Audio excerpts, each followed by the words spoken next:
శ్రీగురుభ్యో నమః. హరి ఓం. ఆదిత్యాయ చ సోమాయ మంగళాయ బుధాయ చ గురుశుక్రశనేభ్యస్య రాహవే కేతవే నమః. మనకి రాశి ఫలములు, ఈ రాశి ఫలాలకు వచ్చేస్తే మన పరిస్థితి ఎట్లా ఉంటుంది ఏంటి, అసలు ఈ నెల గత నెల కంటే కూడా ఈ నెల బాగుందా బాలేదా, గత నెల పడ్డట్టు లేదా గత సంవత్సరం పడ్డట్టు ఇబ్బందులు పడతామా, ఇటువంటివన్నీ కూడాను మనకి ఆలోచన వస్తూ ఉంటుంది. కాబట్టి మరి వీటికి ఏం చేయాలి, ఏ పరిహారం, ఏ రాశి వారు ఏ పరిహారం చేసుకోవచ్చు, అది కూడా అత్యంత తేలికగా పరిహారం చేసుకోవచ్చు. అంటే ఏదో పెద్ద పెద్ద హోమాలు పూజలు ఇలా కాకుండా అత్యంత తేలిగ్గా మనకు సామాన్యుడు కూడా చేసుకోగలిగేంత తక్కువ ఖర్చుతో ఉన్నటువంటి పరిహారాలు ఎట్లా చేసుకోవచ్చు ఏమిటి, అవన్నీ కూడా మనం ఇప్పుడు తెలుసుకుంటూ ఉందాం. ఎందుకంటే ఈ పరిహారాలు ఎందుకు చేసుకోవాలి అంటే, పరిహారాలు చేసుకోవటం వల్ల మనకి వచ్చేటువంటి లాభం ఏదైతే ఉందో దానికి సుఖంగా అనుభవించేటట్టుగా ఉంటుంది. ఒకవేళ రాసుల్లో మనకి చెడు తగులుతుంది, చెడు కూడా ఏమన్నా సూచిస్తే ఆ చెడుని తప్పించుకోవచ్చు. అందుకోసం పరిహారాలు చేసుకోవాలి.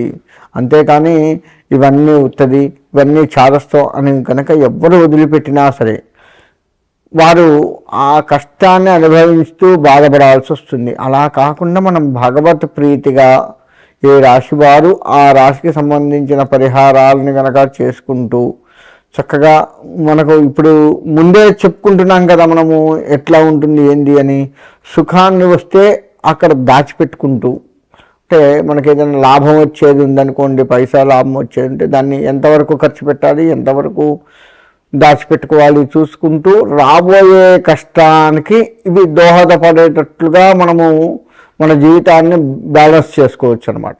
ఆ విధముగా మనం ఈ యొక్క పరిహారాలకి, రాశి ఫలాలు, అసలు ఈ జాతకాలు తెలుసుకోవటము, రాశి ఫలాలు తెలుసుకోవడం, ఇవన్నీ కూడా అందుకే ఉన్నాయి. రాబోయే కష్టాన్ని కొంత ముందుగా తెలుసుకొని దానికి సంబంధించి జాగ్రత్త పడటం కోసమే ఈ రాశి ఫలాలు ఇవి ఉన్నాయి. ఇది ఇందులో అందరివి ఉంటాయి. అంటే ఉద్యోగస్తులు ఉంటుంది, వ్యవసాయం ఉంటుంది, చదువుకునే వాళ్ళకు ఉంటుంది. ఇలా అన్ని రంగాల వాళ్ళు కూడాను ఎలా జీవించాలి, చదువుకునే వాళ్ళకు నష్టం ఏంటండి అంటే గుర్తుండకపోవడం చదివింది. అంతేకాకుండా వాళ్ళు పరీక్ష సమయానికి వచ్చేసరికి భయపడటం చేయటం ఇట్లా చేస్తూ ఉంటారు. వ్యవసాయం అనగానే అక్కడ ఎంత లాభం వస్తుంది, ఇప్పుడు పురుగులు అవి అన్న పట్టి చేసి ఉంటాయా, కోత మంచిగా కాపు వస్తుందా లేదా, ఇలా అన్ని రకాల. తులారాశి, ఈ రాశి వారు కూడా గతంలో అంటే గత నెలలో కంటే ఈ నెలలో కాస్త బాగుంటుంది, ఆదాయం బాగుంటుంది.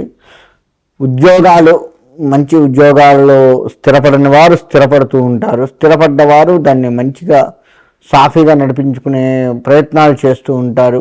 కుటుంబ సౌఖ్యం కలుగుతుంది ఈ రాశి వారికి. అంతేకాకుండా పాత స్నేహితులు కలిసే అవకాశం కనపడుతూ ఉంది. స్నేహితులతో సరదాగా గడపాలి అనే భావనతో గడుపుతూ ఉంటారు. మీకు ఆహ్లాదకరమైన జీవితాన్ని అనుభవిస్తూ ఉంటారు ఈ రాశివారు. ఈ రాశి వారిలో ఉద్యోగ వారే కాస్త ఎక్కువగా సుఖపడే అవకాశం కనపడుతూ ఉంది మిగతా వారి కంటే. ఇక విద్యార్థులు లెక్క వేసుకుంటే వీరు స్నేహితులతో కలిసి బాగా చదువుకోవడానికి ఉత్సాహపడుతూ ఉంటారు. ఆ విధంగా చదువుకోండి. పోటీతత్వాన్ని ఈ విద్యార్థులు సంపాదించుకుంటూ ఉండండి. అతనికంటే నేను ముందుండాలనే పోటీతత్వాన్ని సంపాదించుకుంటూ ఉండండి, ఇంకా బాగుంటుంది. ఇక వ్యాపారానికి వస్తే వీరు చుట్టుపక్కల వాళ్ళని చూస్తూ అదే చెయ్యాలి అన్న ఆరాటం కనపడుతూ ఉంది. మీ యొక్క సొంతంగా పెట్టింది కాన్సన్ట్రేషన్ చేయలేకపోతూ ఉంటారు, దాని మీద స్థిరంగా ఉండలేకపోతూ ఉంటారు. అలా కాకుండా మనకు వ్యాపారం ఉంది కాబట్టి ఆ వ్యాపారాన్ని ఎలా వృద్ధి చెయ్యాలి అనే దాని మీద కనుక ఆలోచిస్తూ కనుక ముందుకు వెళ్తూ ఉన్నట్లయితే మంచి లాభాన్ని చవిచూస్తూ ఉంటారు. అందులో ఎటువంటి సందేహం లేదు. వీరికి యశోభూషణము బాగా ఉంటుంది, యశస్సు బాగా తెచ్చుకోవాలని ప్రయత్నాలు చేస్తూ ఉంటారు. అంతేకాకుండా అలంకార ప్రియులుగా కూడా కనపడుతూ ఉంటారు. ఆ అలంకరణ ఒక్కొక్కసారి దృష్టి తగిలే అవకాశం కూడా ఉంటుంది. అది కొద్దిగా జాగ్రత్త వహిస్తూ అలంకరించుకోండి. వస్తువులు కానీ ఏదైనా ఆడవారు మగవారు ఎవరైనా సరే ఉండండి. వ్యవసాయం కూడా వీళ్ళకి బాగా కలిసి వస్తుంది. చాలా బాగా ఆ పొలానికి వెళితే ప్రశాంతంగా కాసేపు కూర్చొని రావాలి అన్నంతగా వీరు చేస్తూ ఉంటారు. ఈ రాశి వారు ముఖ్యంగా ఇష్టదైవం ఏదైతే ఉందో ఆ ఇష్టదైవాన్ని స్మరణ చేస్తూ నిత్యము ఆ ఇష్టదైవానికి నమస్కారం చేసుకుని బయటికి వెళ్ళడము, ఇష్టదైవానికి దీపారాధన చేయడము, ఇష్టదైవ స్మరణ చేయడము ఏదైతే ఉంటుందో అది వీళ్ళని పైకి తీసుకుని వస్తుంది. అది ఆలోచించండి. ఆ విధంగా కనుక చేసినట్లయితే తప్పకుండా ఈ రాశి వారు అన్ని రంగాలుగా బాగుంటారు. ఇష్టదైవాన్ని మర్చిపోకండి. ఈ నెల మొత్తం కూడా ఇష్టదైవ స్మరణ ఎక్కువగా చేస్తూ ఉండండి. అధిక లాభాలను పొందుతూ. మేషం నుంచి మీనం వరకు 12 రాశుల వారు ఎట్టి పరిస్థితుల్లో కూడా ఆదిత్య హృదయ పారాయణం చేసుకోండి. ఆదిత్య హృదయ పారాయణం దేనికయ్యా అంటే శత్రు జయము బాగా పనికొస్తుంది. ఆరోగ్య విషయాలు అందరికీ అనుకూలంగా లేవు. సరే, అనుకూలంగా ఉన్న వాళ్ళు కూడా సూర్యారాధన చేయండి. ప్రతి ఆదివారము కూడాను బెల్లంతో కూడుకున్న పాయసం చేస్తాము. ఆవు పాలతో అన్నం ఉడికించి చక్కగా బెల్లము వేయండి. అంతేకాని పంచదార వేయద్దు. బెల్లము వేసి సూర్యుడికి ప్రత్యక్ష నారాయణుడు మనకు కనపడుతూ ఉంటాడు. సూర్యభగవానుడు ప్రత్యక్షంగా సూర్యుడికి నివేదన పెట్టండి. పెట్టి దాన్ని మనం స్వీకరించినట్లయితే బెల్లం పాయసం అలా 4 వారాలు 5 వారాలు ఎన్ని వస్తే అన్ని వారాలు ప్రతి ఆదివారము కూడా తలస్నానం చేసి సూర్యుడికి నమస్కారం చేసుకొని ఆ పాయసాన్ని నివేదించినట్లయితే 12 రాశుల వారికి కూడాను ఆరోగ్యం పట్ల కాస్త అనుకూలంగా ఉండే సూచనలు కనపడుతూ ఉన్నాయి. కాబట్టి నేను చెప్పిన ఈ పరిహారాలు పాటిస్తూ ఉండండి. ఆదిత్యాయ చ సోమాయ మంగళాయ బుధాయ చ గురు శుక్ర శనేభ్యస్య రాహువే కేతవే నమః. ఇది చదువుకుంటూ ప్రతిరోజు కూడాను ఆ నవగ్రహాలకి ప్రదక్షిణ నమస్కారాలు చేయండి. నవగ్రహాలకి చాలామందికి వచ్చేటువంటి సందేహం ఏంటంటే, చేసే పని కూడా ఏంటంటే నవగ్రహాలకి ఒక 3 చుట్ల ఏమో తిరిగి ఊరుకుంటారు. అలా కాకుండా 27 సార్లు నవగ్రహాలకు ప్రదక్షిణ చేయండి. ఒక్కొక్క గ్రహానికి 3 సార్ల చొప్పున 9 గ్రహాలు ఉన్నాయి. 9 × 3 లెక్క వేసుకోండి, 27 వస్తుంది. 27 ప్రదక్షిణాలు నవగ్రహాలకు చేయండి.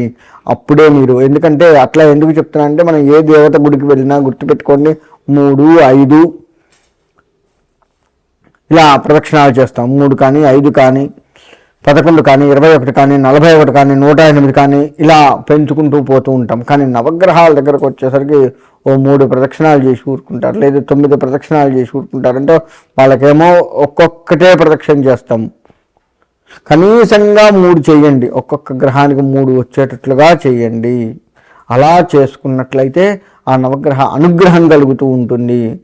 కాబట్టి ప్రతి వారు కూడా నేను చెప్పినటువంటి ఈ ఆదిత్యాయ చ సోమాయ మంగళాయ బుధాయ చ గురు శుక్రనేభ్యస్య రాహవే కేతవే నమః అనే మంత్రాన్ని చదువుకుంటూ నవగ్రహ ప్రదక్షిణ చేస్తూ మీరు ఏ దేవాలయానికి వెళ్ళారో ఆ దేవాలయ ప్రధాన దేవత, శివుడి గుడిలో నవగ్రహాలు ఉంటే శివుడికి మనస్ఫూర్తిగా నమస్కారం చేసుకోండి. అమ్మవారి గుడిలో ఉంటే అమ్మవారికి మనస్ఫూర్తిగా, ఆంజనేయ స్వామి అయితే ఆంజనేయ స్వామికి మనస్ఫూర్తిగా, ఇలా ప్రధాన దేవతకు నమస్కారం చేసుకున్న తర్వాత నవగ్రహాలకు నమస్కారం చేసుకొని ప్రదక్షిణాలు చేసుకొని మళ్ళీ ప్రధాన దేవతకు ప్రదక్షిణ నమస్కారాలు చేయండి. ఈ విధంగా చేస్తే చాలా బాగుంటుంది. కాబట్టి 12 రాశులు కూడా మీకు అనుకూలత ఉండాలి అంటే మాత్రం ఈ విధంగా చేసుకోండి.